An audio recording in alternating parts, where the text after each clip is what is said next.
Bismillahirrahmanirrahim. I am Tahir Dhindsa and you are watching SDTV.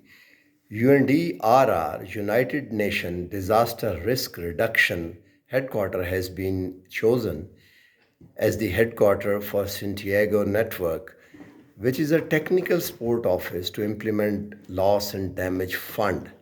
That is a step on. From here, now it can be implemented in a proper way, and anyone who want information and to go ahead with this proposal or something, this is the focal point, and that's a good news.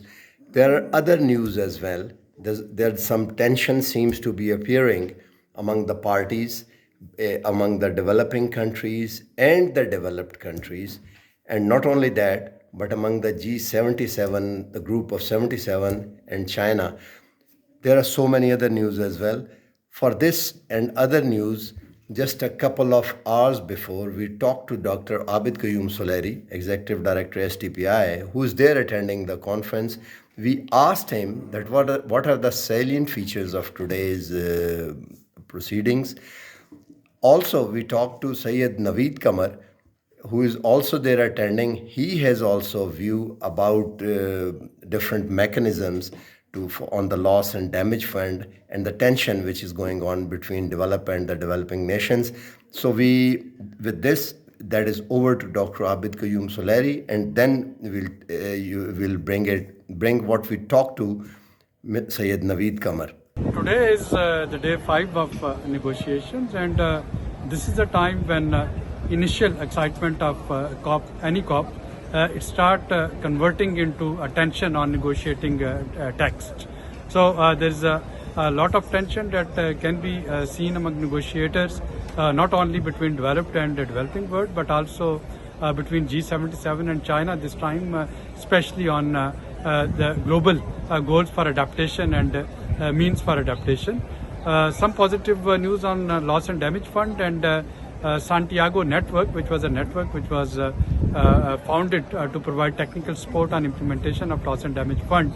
Finally, its secretariat has been decided, and the secretariat would be United Nations Disaster Risk Resilience Body, UNDRR. There was this tie between Caribbean Development Bank and UNDRR, but on developing countries' emphasis, it's not placed under this multilateral development bank. Rather, it is placed under UNDRR. Then there is this negotiation on energy, phasing out of fossil fuel by the year 2050.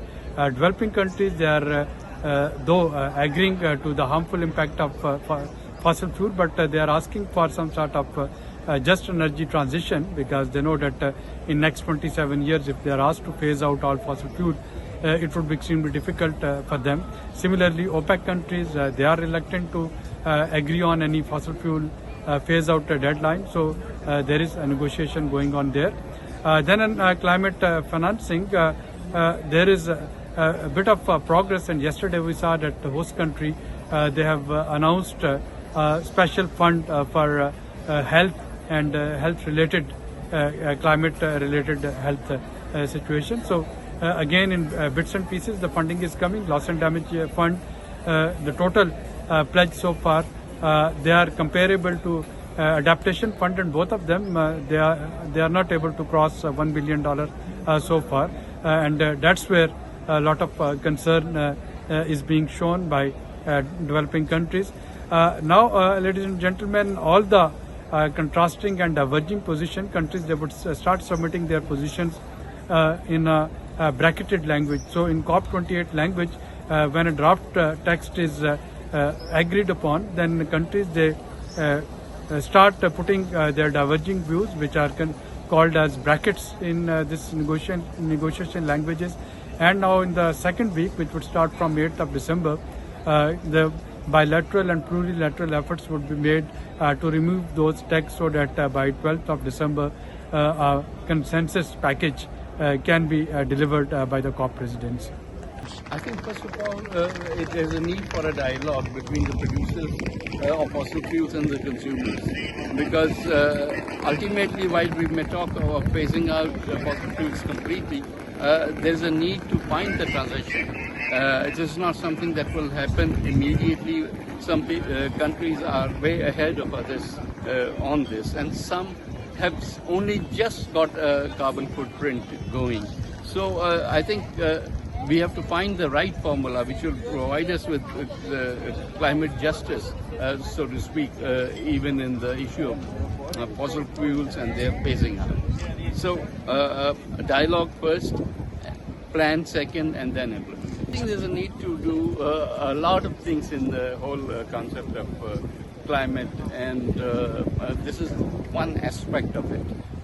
A dialogue is needed. Nobody can impose their own conditions on everybody else.